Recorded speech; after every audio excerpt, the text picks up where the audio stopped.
అమెరికాలో అక్రమ వలసలపై అధ్యక్షుడు ట్రంప్ దూకుడుగా వ్యవహరిస్తున్నారు. అక్రమ వలసలు నివారించేందుకు కఠిన చర్యలు తీసుకుంటున్నారు. ఇప్పటికే కెనడా, మెక్సికోలపై భారీగా టారిఫ్లు విధించారు. దీంతో ట్రంప్ నిర్ణయాలతో భారత్ అప్రమత్తమైంది. యుఎస్తో ద్వైపాక్షిక సంబంధంపై అక్రమ వలసల ప్రభావం పడకుండా జాగ్రత్త పడుతోంది.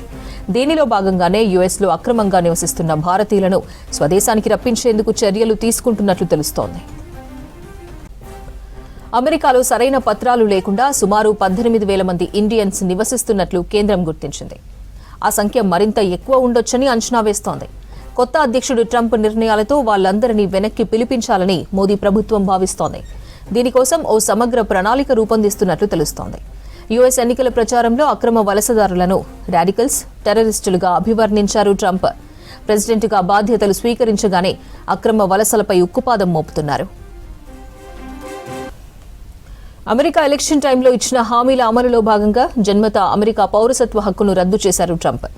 1868లో చేసిన 14వ రాజ్యాంగ సవరణ ప్రకారం జన్మత పౌరసత్వ విధానం కొనసాగుతోంది.